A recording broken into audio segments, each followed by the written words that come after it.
deteriorando mi voz, ¿verdad? Desde que iniciamos. Pero espero que me escuchen. Ya son 3 sermones que llevamos en bueno, 3 sermones hace, mejor dicho, empezamos este segundo capítulo de la segunda carta del apóstol Pedro. Y en cada sermón, si lo han notado, he referido algunos casos específicos con nombre y situación, tanto de carácter mundial como de carácter nacional, falsos maestros. Ese es el capítulo, de esto habla, de los falsos maestros. Y me veo en la necesidad de que en cada sermón también pueda justificar mis propias palabras. Nunca he mencionado ninguno de estos nombres en un sentido amarillista, ni con palabras irresponsables. Los he mencionado porque la Biblia exige que se mencionen. Jesús no tiene empacho en denunciar públicamente a los falsos profetas. Pablo hace por lo menos 4 denuncias por nombre. Él menciona a un tal Alejandro, a un tal Hermógenes, a Himeneo y a Fileto, falsos maestros.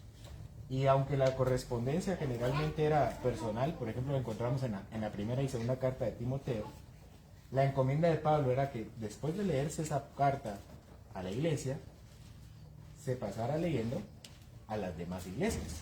De esa cuenta es que nosotros tenemos todas las cartas. Y cuando se cotejan con los manuscritos, hay manuscritos regados en toda Asia Central, en toda Europa y posteriormente en todo el mundo, porque son las cartas que las iglesias debían leer.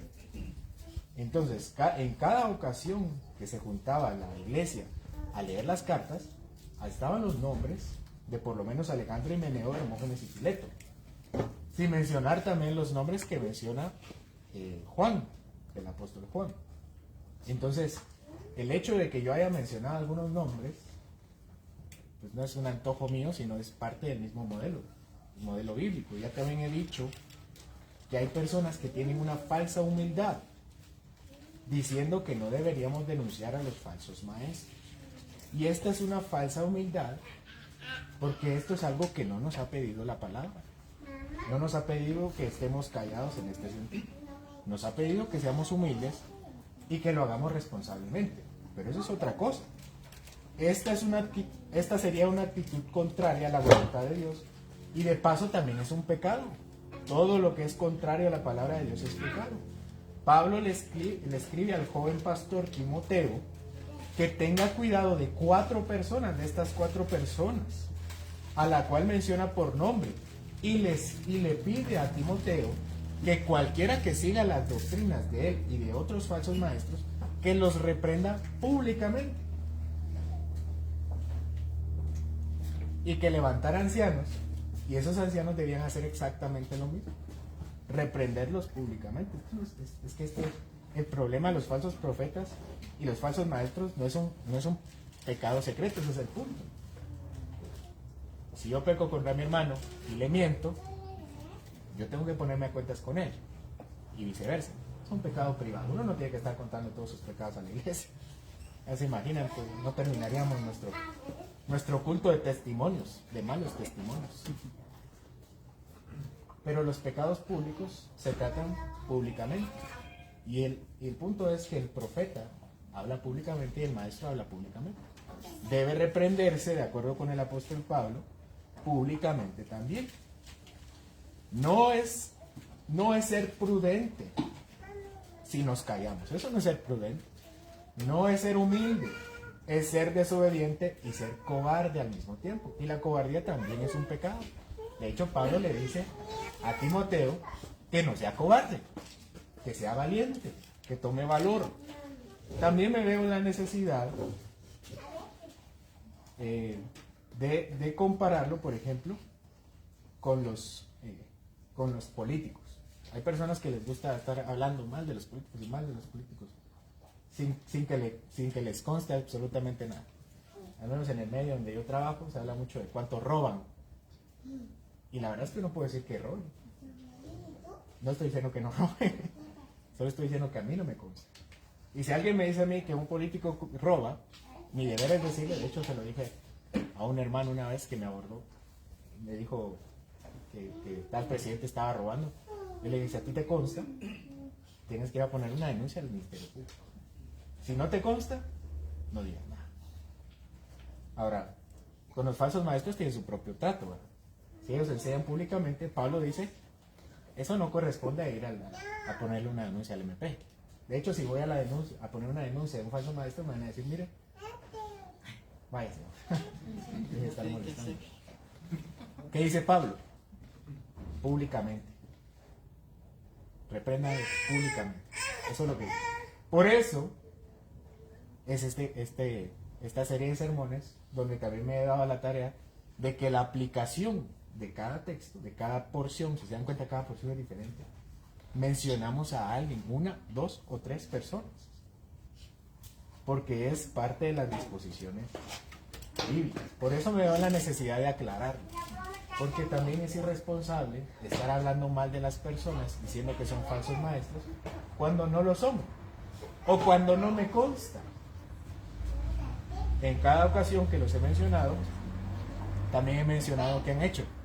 Y se cumple la palabra, porque en el texto pasado decía que ellos se recrean. ¿Qué significa eso? Les gusta. O sea, lo hacen públicamente. Eso es algo bueno de los falsos maestros, digamos. No se andan escondiendo para hacer sus falsedades. No se esconden. Públicamente les gusta decir que hacen eso, ¿no? Y siempre encuentran un versículo bíblico para justificar. También me veo la necesidad de decir que no me satisface haberlos mencionado. No me satisface. Y no me satisface porque no es una alegría. Es una tristeza. Lo he hecho con mucha tristeza. Primero, porque los falsos maestros no son ningún chiste. Son una tragedia para el Evangelio. Y en segundo lugar, porque muchos no se han dado cuenta que son una tragedia para el Evangelio. Así que quiero aclarar que he sido diligente en decir la verdad. En muchos sentidos es fácil reconocer a los falsos maestros porque a menudo están orgullosos de sus falsas enseñanzas. La verdad es que cuando yo, en la aplicación del sermón, ¿verdad? Es decir, ¿a quién reconocemos? Cuando yo busqué, fue muy fácil encontrar. Lo hacen público y muchas veces son muy famosos. Es fácil ubicar cuándo lo dijeron, cómo lo dijeron, qué palabras exactas, y es muy fácil referirlos también para que otros puedan escuchar. Y es muy fácil también juzgar con justo juicio y reprenderlos públicamente por esa misma razón. He mencionado, por ejemplo, al autoproclamado apóstol Sergio Enríquez, que en su revista Rema, de noviembre de 2020, intentó adivinar la fecha del arrebatamiento y después de la segunda venida. No, él cree en una primera, segunda y media venida de Cristo. Está de más decirle que 2020 ya pasó. Bueno, 2022 era el vaticinio, pero 2022 ya pasó. La autoproclamada profeta Ana Méndez, que altercaba arrogantemente en contra de los seres espirituales de maldad. Muy sencillo, ella tiene una serie de videos donde va al mar y a todos lados a reprender los demonios del mar. Los autoproclamados apóstoles Guillermo y Ana Maldonado, quienes justificaron su divorcio adúltero, diciendo que Dios, ella diciendo que Dios se lo había mandado, se lo había revelado, y él justificando su decisión debido a un problema legal. Al punto de decir, Dios me lo reveló. No hay que buscar mucho, realmente. Y esto los he mencionado porque, no al azar, sino Pedro justamente está diciendo, los que tratan insolentemente a los ángeles y a los demonios. Justamente encontré un caso, no tuve que buscar mucho. Aquellos que tratan de justificar su adulterio, encontré un caso. No es que los haya mencionado al azar, hay muchos más. Y no los voy a mencionar todos porque el tema es muy cerrado. Es tarea de cada uno mencionar y reconocer a estos falsos maestros. Y yo creería que el peor de los que he mencionado ha sido el señor Cash Luna. quien dijo que se transfiguró, hermanos. Cuando dijo que se transfiguró y lo hace públicamente, es hora de levantarse y decir, él se está atribuyendo una capacidad divina. O sea, a diferencia de Sergio Enríquez, que estaba tratando de hacer una adivinanza, de Ana Méndez, que estaba también haciendo ahí cosas insolentes, o Guillermo y Ana Maldonado, que se estaban divorciando, Carlos está diciendo, yo soy Dios, yo me transfiguré. Es hora de levantarse y decir, hermanos, o sea, está Dios y al parecer está un poco a la par. Lo que más me da miedo es que ellos en serio están orgullosos. No hay necesidad de que yo los difame, no los voy a difamar. No sé qué más han dicho. No me interesa mucho qué han dicho realmente. Están orgullosos de lo que dicen y de lo que hacen. No hay necesidad entonces que nadie hable mentira a ellos. Hay muchas personas que hablan mentiras de ellos. Y cuando alguien hable mentiras de alguien bueno, de alguien malo, de un verdadero maestro y un falso maestro, no le pongan atención. Pero cuando alguien hable la verdad, entonces ahí pongámosle atención. No hay necesidad entonces de que ninguno de nosotros se invente mentiras acerca de ellos. Solo hace falta ponerles atención y tener una Biblia a la par para emitir un buen juicio. Y como dijimos, como dice Pedro, ¿por qué no lo dije? Como dice Pedro al principio del capítulo, ellos tienen doctrinas que claramente son admitidas y buenas a la luz de la palabra, que ellos meten encubiertamente para su propia perdición. Y yo cuando leí el capítulo completo decía, es que la Biblia es tan relevante. Porque Pedro también al principio del capítulo dice, habían falsos profetas, así como hay hoy. Y yo puedo decir, habían en el Antiguo Testamento, habían en el Nuevo, y hay hoy. Relevante. Este es un retrato, Pedro está haciendo un retrato de nosotros hoy. Por eso Pedro hace énfasis de que antes de morir, eso lo vamos a ver en el siguiente capítulo, antes de morir necesita decirnos eso. De estas personas quienes inventan cosas para su propia perdición y para la perdición de otros. Miren, quien intenta envenenar a una persona no es tan tonto como para entregar una botella que diga veneno. El veneno se oculta en una comida o se diluye en una bebida. Al principio lo dice y al final también lo dice el capítulo. Leamos el versículo 17 y 18. Estos son fuentes sin agua y nubes empujadas por la tormenta, para los cuales la más densa oscuridad está reservada para siempre, pues hablando palabras infladas y vanas, seducen con concupiscencias de la carne y disoluciones a los que verdaderamente habían huido de los que viven en error. A continuación, dos ilustraciones para entender a los falsos maestros. La primera es que ellos son fuentes sin agua.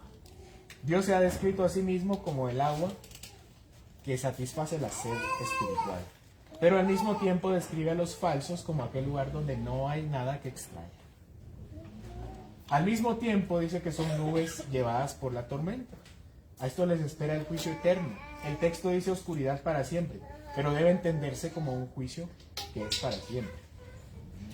Estos tienen características de oradores, dan un buen discurso, son hábiles para la persuasión y así entonces seducen con concupiscencias y disoluciones a los que habían huido de los que viven en el error. Aquí dice que usan palabras vanas e infladas, o sea, son grandes oradores. Esto claramente tiene la función de haber practicado su oratoria para poder convencer. Publican en revistas, se anuncian en televisión sus herejías como vanas enseñanzas. Con esto dice que seducen a quienes habían huido de los que viven en el error, porque muchos hacen su profesión de fe y confiesan a Jesús como Salvador, pero no se han dado cuenta que son seducidos. Porque Mateo capítulo 24, versículo 24 dice que aún los escogidos del Señor pueden ser engañados por los falsos profetas. Entonces, que un cristiano esté engañado por un falso profeta, pero que un cristiano sea verdadero cristiano, no es garantía que no pueda ser engañado por un falso profeta.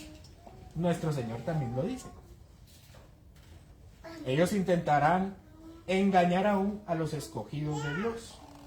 Y el apóstol Juan, el apóstol del amor, le dice a los cristianos que tienen un falso maestro en una de las 7 iglesias: salgan de ahí, sálganse, no se queden ahí. Algunos han empezado su carrera de la fe habiendo huido del error. Conocen a Dios, aman a Cristo, y justamente en la providencia divina han caído en las garras de un falso maestro. Lamentablemente vuelven a caer en el error igual o peor. Salen del pecado para entregarse a otro. A veces estos suelen ser cristianos inconstantes. Estos cristianos tienen falsa humildad y creen que no pueden caer delante de los falsos maestros. Estos cristianos son las presas favoritas de los falsos maestros. Versículo 19. Les prometen libertad y son ellos mismos esclavos de corrupción, porque el que es vencido por alguno es hecho esclavo del que lo venció. Estos prometen libertad. Hablan de las promesas de Dios, obviamente. ¿Cómo no lo van a hacer? Sí, hay que dar un discurso agradable. Y esto es cierto, las promesas de Dios son ciertas, pero tienen encubiertas las falsas doctrinas. Hacen las promesas de Dios, pero ellos mismos son esclavos. Hablan de prosperidad de Dios, hablan del futuro maravilloso, pero ellos mismos son esclavos del pecado. Estos hombres no se preocupan en hablar del pecado. ¿Por qué no? Porque ellos están en pecado. ¿Qué les importa? Ni mucho menos del Evangelio de Cristo, porque donde no hay arrepentimiento no hay salvación. Donde no hay pecado, donde no hay exposición del pecado, no hay arrepentimiento. Y donde no hay arrepentimiento, no hay salvación. Por eso no están interesados en hablar del pecado. Pero como no están interesados en dar salvación, ni en dar libertad del pecado, porque ellos son mismos esclavos del pecado, entonces usan otras partes de la palabra para predicar. Partes un poco más agradables. Y uno se pregunta, ¿cómo estos hombres tan populares llenan grandes iglesias? Pero la sociedad sigue siendo igual. Y note aquí, yo no estoy diciendo que las grandes iglesias estén mal. Al contrario, que toda Guatemala sea la iglesia. Al menos, esa no es la experiencia que nosotros tenemos de los grandes avivamientos de la antigüedad. Habían iglesias más grandes que las de muchos falsos maestros. Más grandes. O sea, no estamos en contra de las grandes iglesias, de ninguna manera. Pero cuando suceden estos avivamientos, la sociedad cambia, es transformada, mejora la economía, el desarrollo social, la purificación de la religión cristiana. Ese es un verdadero avivamiento. Los falsos avivamientos no producen absolutamente nada. Miren cómo está nuestro país. Igual hace 200 años, cuando la iglesia evangélica no había venido a Guatemala. Los verdaderos avivamientos no solo traen grandes números de personas, sino una transformación general. Pero estos avivamientos que estos hombres fabrican no cambian más que la fecha del show. Grandes iglesias que no traen ningún tipo de transformación. Al contrario, son iglesias que hacen que los incrédulos blasfemen el evangelio. Vean la diferencia. Los avivamientos de antes llegaban a las personas y se transformaban y cambiaban su cosmovisión al punto de que era una sociedad totalmente diferente. Pero lo que hacen estas personas es que los incrédulos, cuando vean a estos falsos maestros, se burlen del evangelio.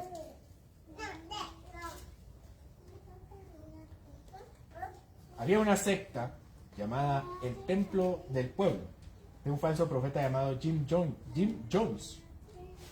Él fue tan persuasivo que llevó a sus seguidores, bueno, hizo grandes cruzadas en Estados Unidos y se hizo muy famoso y muy poderoso y tenía una iglesia muy grande, muchas iglesias muy grandes, hasta el punto que empezó a meterse en problemas de delincuencia.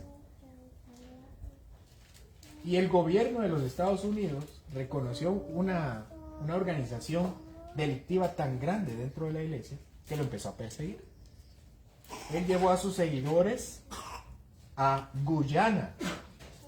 Espero que tengan sus clases de geografía frescas. Guyana, en Sudamérica, ahí por Brasil. Se los lleva a Guyana, se fue un gran número de personas siguiéndolo a vivir a la selva.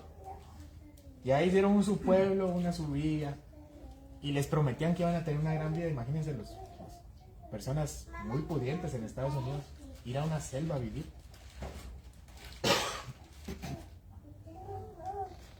Así que estando ahí y siendo perseguidos, de hecho, llegó un congresista preocupado por la secta y le montaron un gran show que era una sociedad perfecta, cuando realmente había mucha gente viviendo en malas condiciones. Y cuando se retira el congresista, lo matan. Un congresista de Estados Unidos. Tal vez acá puede verse que matan en Latinoamérica, ¿no? Que matan a un político, pero que maten a un congresista de Estados Unidos. Era una gran secta.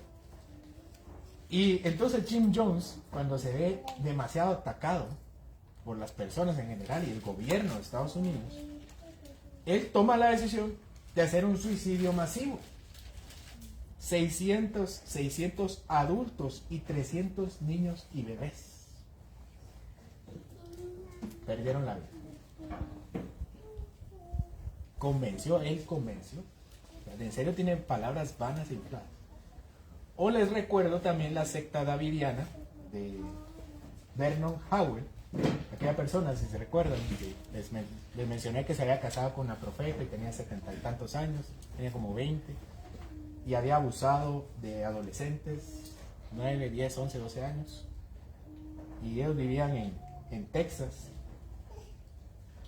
atrincherados, tenían armas de alto calibre, y hay una denuncia y hay un asalto del ejército de Estados Unidos. O sea, imaginen el calibre que tiene este tipo de personas. Llega el ejército de Estados Unidos a asediar la casa en Texas con tanques militares afuera. Una secta. El ejército de Estados Unidos los tenía rodeados. Y eso fue en los 90, por cierto. No van a creer que fue hace miles de años. El ejército de Estados Unidos lo tenía rodeado.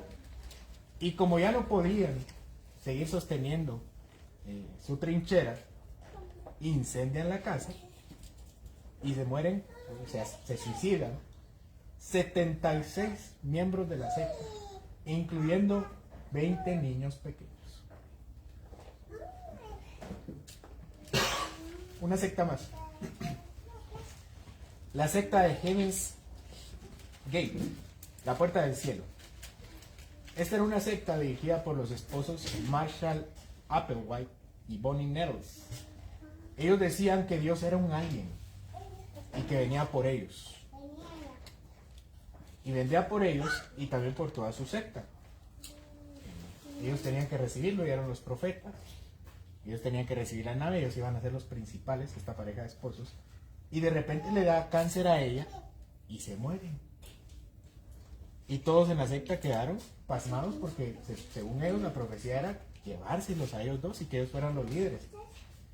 Y cuando muchos empezaron a tener dudas, Marshall Applewhite empezó a inventar que realmente el cáncer había sido producido por ellos mismos para pertenecer a un mejor estado. Y está de más decirles que sus seguidores le creyeron. Uno dirá, ahí está la evidencia, que lo que decía no era cierto, pero ellos ya estaban dispuestos a creerle, solo necesitaban una mentira para aceptarla. Él se inventó entonces que ella tenía que ser elevada antes a través de la muerte. Por supuesto, sus seguidores le creyeron. Finalmente, para recibir a la venida de Dios, el alien, ellos se suicidaron en 1997 cuando pasó el cometa Hale-Bopp. Algo así como el cometa Halley del aire. Y uno se pregunta, ¿cómo les creen? Es cierto que nuestras religiones son de fe. De hecho, todo el mundo tiene fe. Pero nuestra fe no es una fe ciega en ese sentido. Es una fe que descansa en el Cristo resucitado. ¿O no? En la evidencia del testimonio de Pedro, de Pablo y de los apóstoles. Pedro lo dice al principio, confíen en nuestro testimonio. Miren, no todos son tan radicales. Yo les quise presentar 3 ejemplos radicales, pero es que no todos son tan radicales. Pero no tienen que ser radicales para ser falsos maestros. La gente les cree. Cuando uno escucha este tipo de cosas que mencioné, estos 4 o 5 que mencioné al principio, eso es de levantarse y decir, Señor, esto está mal. No están pecando, están justificando su pecado y quiere que todos le crean. No, hermanos. Se trata, el evangelio es, este es mi pecado, Señor. Lo admito, lo reconozco. Perdóname tú. Yo no me estoy tratando de justificar delante de ustedes. Ni ustedes deberían justificarse delante de nadie. Cada uno de nosotros, si peca, admita su pecado y descansa en la salvación de Cristo. Esa es la diferencia entre un verdadero cristiano y un falso cristiano y un falso maestro. ¿Cómo la gente puede justificar que alguien haya profetizado la venida de Cristo y haya fallado? Como lo hizo Sergio Enríquez. Deuteronomio 18 dice que la forma, hay un manual en la ley para identificar falsos maestros. Deuteronomio 18 dice que el primer paso para identificar un falso profeta es si su profecía se equivoca. Sencillo, ¿no? Dios le dice a Israel, mira, ¿sabes cómo saber si un falso profeta es falso profeta? Escucha su profecía y si se cumple, es buen profeta. Si no se cumple, es falso profeta. Y alguien puede decir, eso es tan obvio que para qué lo pone Dios en la escritura. Pero fíjense que no es tan obvio. No es tan obvio. Porque pasa. Se equivocan. Y en vez de decir, Deuteronomio decía que si se equivocaba la profecía era falso maestro. Lo que hacen los hombres, es decir, se equivocó en su profecía, de plano tenía que ajustar mejor un poco su oído, de plano no escuchó eso.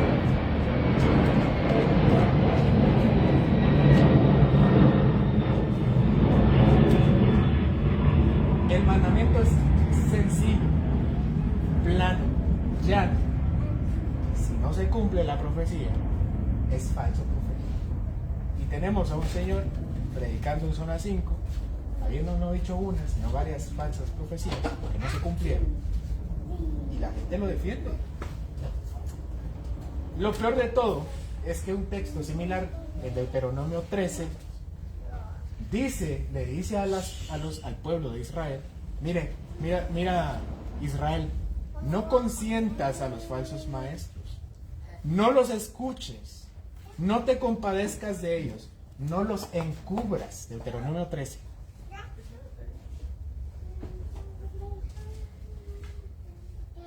Sencillo, fácil. Si alguien se equivoca en su profecía, no los defiendas, no te compadezcas de ellos, no los escuches, no los consientas. Es un mandamiento muy fácil, pero muchos hombres están dispuestos a justificar sus pecados por alguna razón. el versículo 19 de este capítulo de Pedro, dice que ellos prometen libertad. Estos hombres no son tontos. Obviamente, no van a prometer esclavitud, ¿verdad? No lo van a prometer. No prometen muerte. ¿Quién va a escuchar a alguien que promete eso? Pero los falsos maestros o tienen cristianos engañados o tienen falsos cristianos. En algún sentido, todo cristiano verdadero puede convertirse en un falso cristiano práctico. Otra vez, repito esto. En algún sentido, todos los cristianos que estamos aquí, que podamos ser verdaderos, podemos convertirnos en falsos cristianos prácticos. Esto quiere decir que nuestro corazón, en serio, sea de un verdadero cristiano, pero que en la práctica no nos comportemos como un verdadero cristiano, sino como un falso cristiano. Y eso nos pasa a todos, en todos los sentidos. Los creyentes deben amar, pero en niveles prácticos, realmente los cristianos no siempre amamos, seamos sinceros. Los cristianos son verdaderos, los verdaderos cristianos tienen esperanza. Pero a todos nos pasa que a veces perdemos la esperanza, siendo verdaderos cristianos. Todos los cristianos verdaderos también, en algún sentido, pueden parecer falsos cristianos.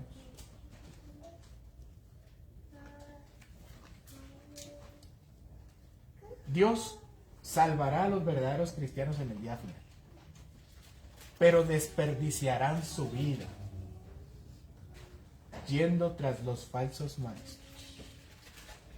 Segunda de Timoteo, capítulo 4, versículo 3, dice que los falsos cristianos acumulan falsos maestros. Los acumulan.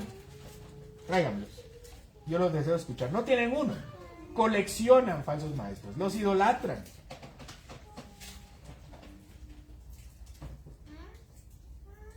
Si acusan a un pastor de ser falso cristiano, su falsa oveja se enoja. Se enoja y lo defiende a capa y espada porque lo idolatra. No le importa lo que dice la palabra. Lo que le importa es el ídolo.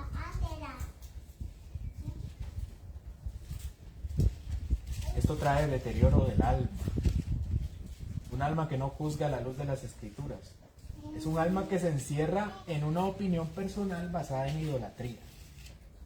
Y esto inevitablemente corromperá su alma y la pudrirá. Segunda carta de Pedro, capítulo 2, versículo 20. Ciertamente, si habiéndose ellos escapado de las contaminaciones del mundo, por el conocimiento del Señor y Salvador Jesucristo, enredándose otra vez en ellas, son vencidos, su postrer estado viene a ser peor que el primero. Miren, dice acá que los falsos cristianos, o los cristianos verdaderos con actitudes de falsos cristianos, se enredan en el conocimiento de Cristo y en las contaminaciones del mundo.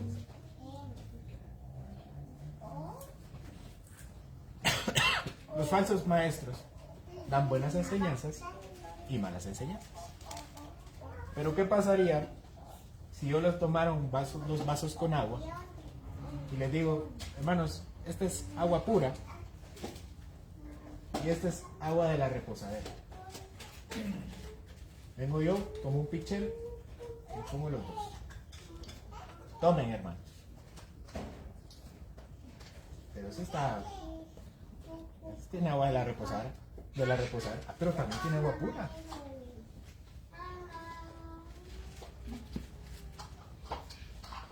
Los falsos cristianos, o los cristianos engañados, se enredan en el conocimiento de Cristo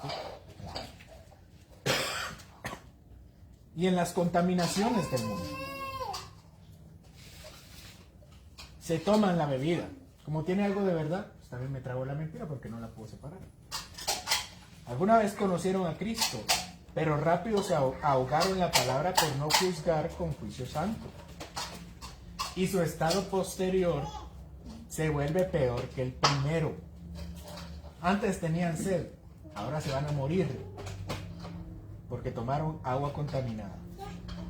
Si antes de conocer a Cristo estaban mal, ahora después de conocer a Cristo y caer en las garras de los falsos maestros, son mucho peores, dice Pedro. Son peores. Era mejor no haber salido del error entonces.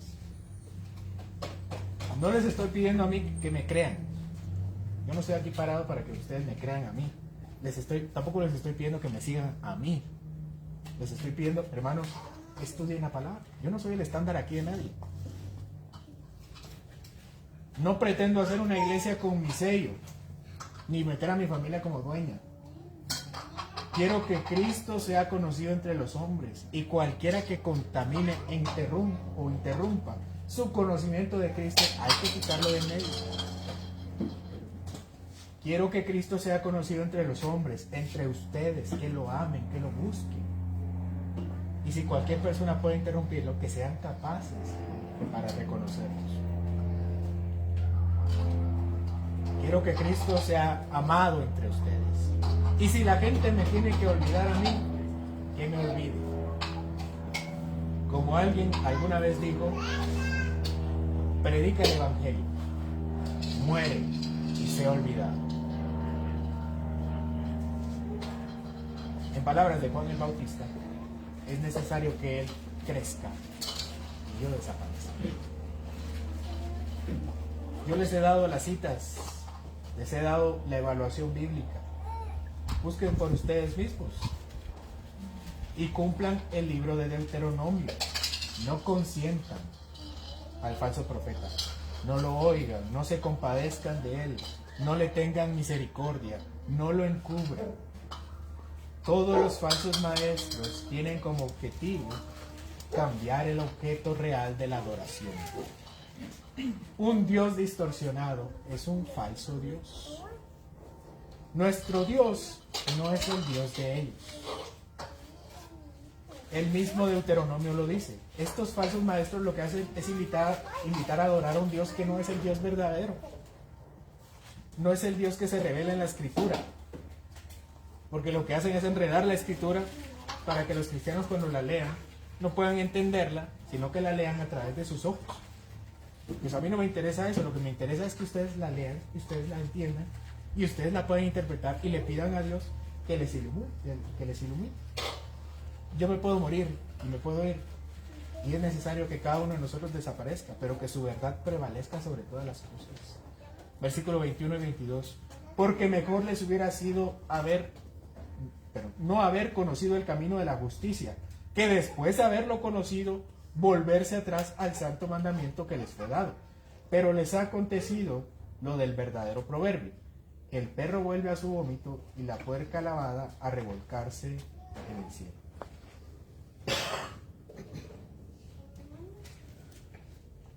Ya no permite. Cuando vean las consecuencias de los falsos maestros en sus vidas, será demasiado tarde. Tengan cuidado hoy. Tendrán un Dios que no es Dios. Dice Pedro que mejor les hubiera sido nunca haber conocido el camino cristiano, porque ahora lo han negado con la falsa enseñanza. No han obedecido el santo mandamiento, sino que se han vuelto atrás. No han atendido al Evangelio, que reconoce el pecado en cada uno de nosotros, pero reconoce a Cristo como el único que lo puede limpiar. Si atendemos los mandamientos de la Biblia que hemos citado, pero si no atendemos los mandamientos de la Biblia que hemos citado, seremos como un perro, seremos como un cerdo. Eso lo dice Pedro. Si a mí me hubieran pedido escribir una carta en contra de los falsos maestros, yo no hubiera sido tan usado como Pedro. Pero como a mí nadie me está preguntando nada, y como el Espíritu Santo fue el que lo reveló, sea Dios verdadero y todo hombre mentiroso. Y es así como Dios nombra a los falsos cristianos: como un perro que vuelve a su vómito, o como un cerdo que vuelve al lodo. Un perro vomita y come su vómito. Esto es a nivel científico. Un perro vomita y come su vómito cuando su ingesta de alimento es demasiado rápida. comen los perros muy rápido. Esa es una de las razones. Nada más come muy rápido y como no hicieron bien su ingesta, la vomitan y se la vuelven a comer. Eso lo hace un perro. Yo estoy seguro, yo no estoy diciendo que esto lo tenía en mente Pedro, porque eso sería un anacronismo de mi parte. Pedro estaba pensando en el hecho de que vomitaba y se lo volvía a comer. Pero si pudiéramos utilizar ese conocimiento que ahora nosotros tenemos, es un cristiano que no procesa bien su alimento y después lo mezcla con lo que ya tiene en el estómago, lo vomita, está todo mezclado y se lo vuelve a comer. Algo así puede ser un cristiano. No conoce la verdad y cuando se la come no la puede procesar, la vomita. Entonces ya que está mezclada con otras inmundicias, ya se la come y ya la termina digiriendo. El otro ejemplo es el de un cerdo que se lava y se vuelve a revolcar en el lodo. Un cerdo se mete al lodo porque cuando el cerdo lo lavan, lo bañan, de alguna forma lo descubren de su protección. Entonces lo que necesita es que el lodo lo proteja, por eso se vuelve a meter al lodo y necesita que una capa de lodo esté sobre su piel. Un falso cristiano que es limpiado por el Evangelio, pero el Evangelio no es suficiente y necesita regresar a las falsas doctrinas. No se halla si no está sucio.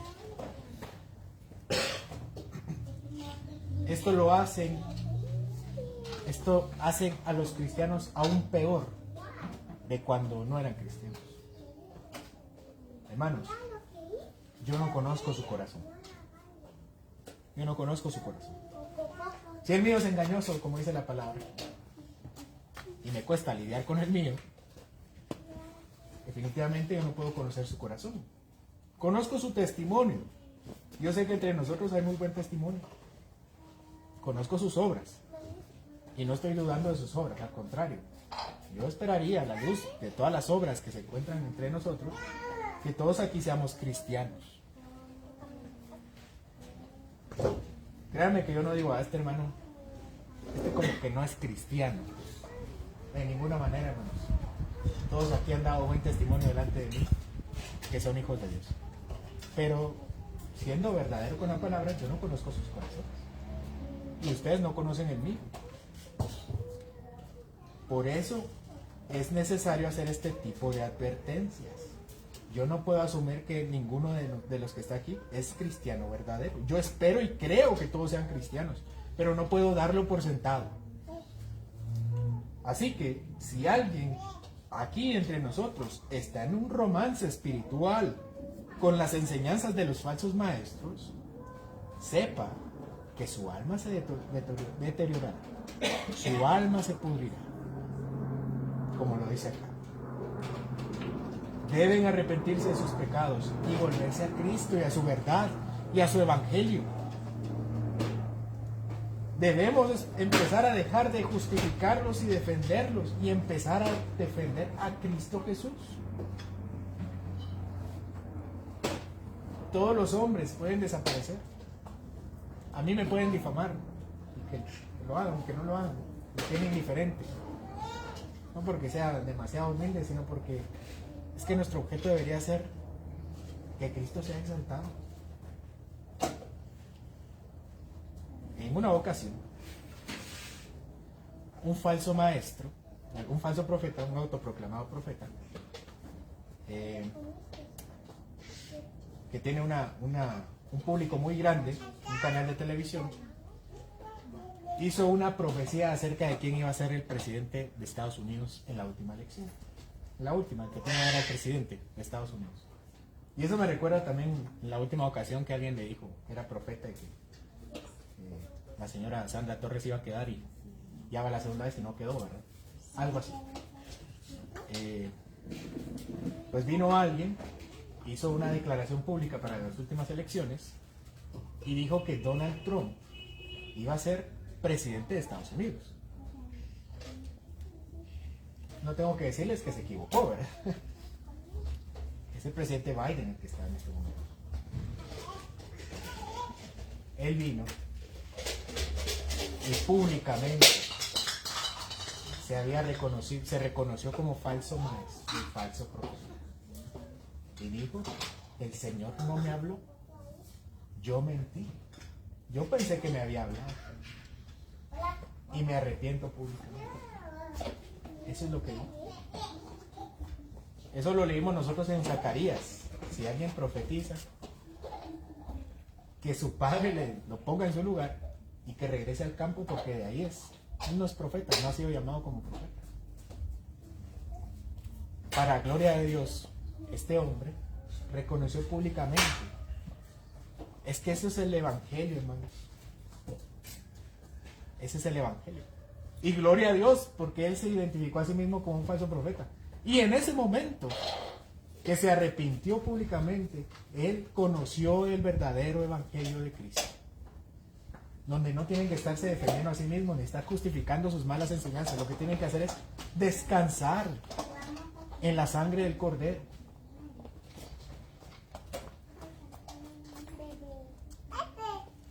En ellos no puede haber, en ellos no se puede apagar la sed espiritual, porque son nubes sin lluvia. No hay firmeza, porque son nubes que se las lleva el viento. No hay luz, porque les espera una oscuridad eterna. En ellos no hay libertad, porque son esclavos. No hay limpieza, porque están contaminados. Tampoco hay conocimiento real, porque no están comprometidos con el Evangelio de Jesucristo, que sí limpia el pecado y da vida eterna. Puede que para algunos no sea obvio ahora, porque tal vez esté exagerando. Pero no necesito ser profeta para decirles que si lo siguen, su alma se apartará de Dios y seguirá cayendo en la miseria. Creerán que están nutridos espiritualmente cuando realmente están siendo alimentados con falsedades. Los harán semejantes a los perros que comen su vómito y a los cerdos que se revuelcan en el lodo después de estar limpios. Todo esto es necesario decirlo para que estemos firmes en la fe. Es el testimonio del moribundo Pedro, que ve la necesidad de que cada uno de nosotros esté firme en el Evangelio. El cristianismo no es un juego.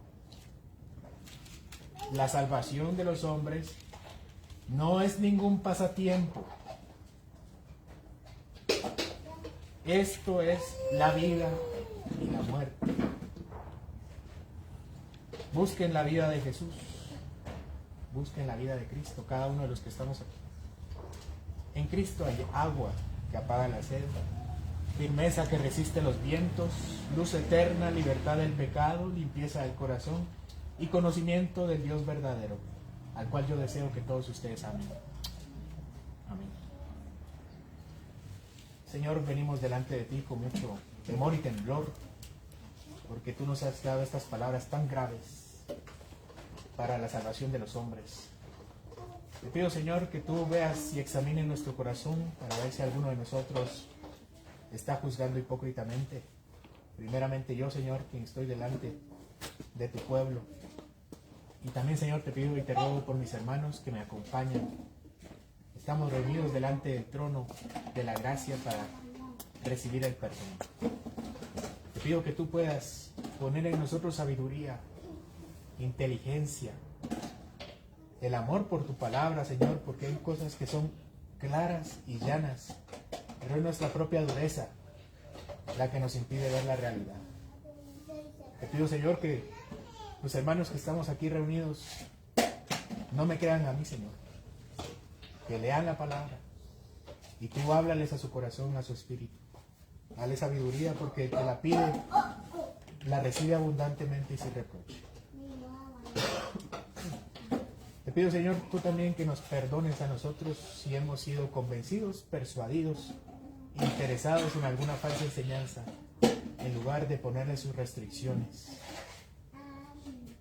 Ayúdanos, Señor, a ser humildes delante de ti y reconocer nuestras faltas.